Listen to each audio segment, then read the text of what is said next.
இப்போ நான் உங்கள் அட்வொகேட் சுந்தர். இப்போ என்னன்னு பார்த்தீங்கன்னா, நிறைய பேருக்கு ஆக்சுவலி பொதுமக்கள்கிட்ட நிறைய டவுட்ஸ் இருக்குது. என்னன்னு பார்த்தீங்கன்னா, மெயின்டெனன்ஸ் எப்படி போடுறாங்க, எனக்கு இஎம்ஐ இருக்குது, கடன் வாங்கியிருக்கேன் கல்யாணத்துக்கு வாங்கின கடனே நான் தீரல, அதுக்குள்ளே மெயின்டெனன்ஸ் போட்டு சம்பளம் 20,000னா மெயின்டெனன்ஸ் 10,000 12,000 வந்துச்சுன்னா நான் எங்கே கடன் கட்டுறேன், ஏன் வாழ்வாதாரத்துக்கு என்ன பண்ணுறீங்கன்னு நிறைய பேர் கேட்குறாங்க. இப்போ சுப்ரீம் கோர்ட்டில் ரூல்ஸ் போட்டிருக்காங்க.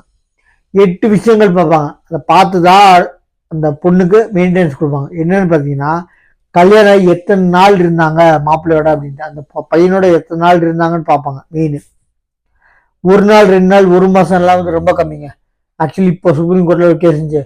40 நாள் இருந்துட்டு, அது கல்யாணம் 40 நாள் இருந்துச்சு. அவங்க வீட்டில் அந்த பையன் வீட்டில் 40 நாள் கஷ்டப்பட்டு துன்போட்டு இருந்தாங்க. 40 நாள் இருந்துட்டு அந்த பொண்ணு கேட்கறது மாசத்துக்கு 40 லட்சம் என்ன மெயின்டெனன்ஸு. அப்போ இல்லாட்டி ஒரே ஒரு எனக்கு ஃப்ளாட் கொடுத்துருங்க, 4 கோடி கேட்குது. அவங்க சொல்ற ஏரியாவில் கேட்குற ஃப்ளாட் வந்து 4 கோடி. சரிங்களா? இப்படி போச்சுன்னா சைட்டு, சரிங்களா, ஃப்ளாட்டில் இந்த மாதிரி. அதனால தான் சுப்ரீம் கோர்ட்டில் இப்போ ரூல்ஸ் போட்டிருக்காங்க. கல்யாணத்தோட டைம் எவ்வளோ நாள் கல்யாணம் வந்துச்சு, எத்தனை நாள் வாழ்ந்தீங்க அப்படின்னு. 2வது, எத்தனை பேர், அது பசங்க, அவங்க அப்பா அம்மா, அந்த பையனோட அப்பா அம்மா, இவங்களுக்கு பசங்க பிள்ளைங்க பிறந்திருக்கா, இதெல்லாம் பார்ப்பாங்க. சரிங்களா? எத்தனை பேர் இந்த இந்த பையனை நம்பி இருந்தாங்க, இப்போ இந்த பொண்ணு போச்சுன்னா எத்தனை பேர் நம்பி இருப்பாங்க அப்படின்னு பார்ப்பாங்க. இன்னொன்று, 2 பேரும் என்னென்ன வேலை பார்க்குறாங்க, யார் சம்பளம் ஜாஸ்தி, யார் வேல்யூ ஜாஸ்தி, சம்பள வேல்யூ ஜாஸ்தி, யாருக்கு வந்து சம்பளத்தால் உயர்வு அப்படின்னு சொல்லி போட பார்ப்பாங்க. இன்னொன்று என்னன்னா, யார் 2 பேரோட என்ன சொல்கிறது, உடம்பு ரீதி மெடிக்கல் ப்ராப்ளம் ஏதாச்சும் இருக்கா 2 பேருக்கும், யாருக்கு அதிகமாக இருக்குது யாருக்கு கம்மியாக இருக்குது, மெடிக்கல் ப்ராப்ளமே இல்லையா. இன்னொன்று 2 பேருக்கு வயசு பார்ப்பாங்க. 5வது, எப்படி இருந்திருக்காங்க, அதாவது ஒரு பார்ட்டி கிளைம் பண்ணுறாங்க. இப்போ ஒய்ஃப் மெயின்டெனன்ஸ் கொடுங்கன்னு போட்டாங்கன்னா, ஹஸ்பண்டோட ஒழுங்கின தன்மை, உண்மையான தன்மை, அது ஒழுங்காக இருந்திருக்காரா, ஒழுங்கு கவனிச்சிருக்காரா, இந்த பொண்ணு மேலே தப்பா, இந்த பொண்ணு தானா போயிடுச்சா, இல்லை வேற யாரும் கூட அஃபேர் இருக்கா அந்த பொண்ணுக்கு, இல்லை இவனுக்கு வேற யாரோட அஃபேர் இருக்கா, இல்லை வேற ஏதாவது தப்பான பழக்கங்கள் இருக்கா, இல்லை ஒன்றுமே காரணம் இல்லாமல் அவங்க அம்மா வீட்டில் போய் உட்காந்துருச்சா, எல்லாமே கவனிப்பாங்க. சும்மா வந்து பொண்ணு கொடுத்துட்டான் கல்யாணம் ஆயிடுச்சு, என் பொண்டாடி வந்து மெயின்டெனன்ஸ் கேட்குறேன்னா கொடுத்துட மாட்டாங்க. என் பொண்டாட்டின்ற ஒரே காரணத்துக்காக கொடுத்துட மாட்டாங்க. அவங்கெல்லாம் இத்தனை விஷயம் இருக்கு. 8 பாயிண்ட்ஸ் 5 பாயிண்ட் சொல்லிட்டேன். 6வது பாயிண்ட்டு, எதுக்காக என்ன ரீசனுக்காக மெயின்டெனன்ஸ் வேணும். ஆக்சுவலி மெயின்டெனன்ஸ்னா சாப்பாடு, துணி, இருக்கிற இடம், இது 3 மட்டும் தான் மெயினுங்க. இது 3 மட்டும் தான் ரொம்ப மெயின். சரிங்களா? இது போக ஆடம்பரமா வாழ்றதுக்கு எந்த கொண்டு ஒத்துக்காது. ஆக்சுவல் ரீசன் கரெக்டாக கொடுக்கணும். என் குழந்தைக்கு படிப்பு செலவு, என் குழந்தைக்கு அதாவது சாப்பாடு செலவு, என் குழந்தைக்கு ட்ரெஸ்ஸு, என் குழந்தைக்கு புக்ஸு, எனக்கு ட்ரெஸ்ஸு, எனக்கு சாப்பாடு, நான் தங்கறதுக்கான இடம், இதெல்லாம் காமிச்சு சும்மா ஆடம்பர வாழ்க்கைக்கு எந்த கோட்டு ஒத்துக்காதுங்க. சரிங்களா? 7வது, அவங்களோட வாழ்வை எந்த எந்த எப்படி வாழ்ந்தாங்கன்ட்டு, கல்யாணத்துக்கு முன்னாடி எப்படி வாழ்ந்தாங்க, கல்யாணத்துக்கு அப்படி எப்படி வாழ்றாங்க, இப்போ எப்படி கேட்குறாங்கன்ட்டு. கல்யாணத்துக்கு முன்னாடி 10,000 வச்சுக்கோங்க, எக்ஸாம்பிள் 10,000 வாழ்ந்துருந்தாங்க.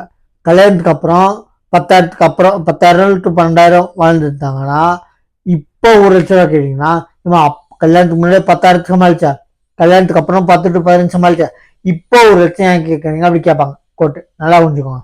எடுத்த உடனே சும்மா எழுதுறதுக்காக ஆக்சுவலி எல்லா வக்கீலுங்களும் தப்பா சொல்லக்கூடாது. சில வக்கீலுங்க, நிறைய வக்கீலுங்க, சிலன்னு சொல்ல முடியாது, எல்லாரும் சொல்ல முடியாது, நிறைய வக்கீலுங்க போடுங்க பேப்பர் பெண்ணு தானே.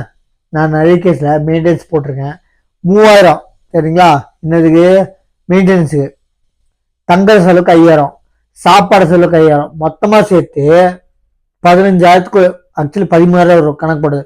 2,000 எக்ஸ்ட்ரா வந்து மெடிக்கல் செலவுக்கு ஏதாச்சும் இருந்துச்சுன்னா 15,000 கேட்டது இருக்கு நிறைய கேஸுங்கள. ஆக்சுவலி கேட்குறவங்களாம் இப்போ 50, தங்குற செலவுக்கு 50, மெடிக்கல் செலவு 50, அப்புறம் துணிக்கு 50. இப்படி போட்டா பெண்ணுக்கு 0 இருக்குன்னு சொல்லிட்டு என்ன வேணாலும் போட்டுக்கலாமா?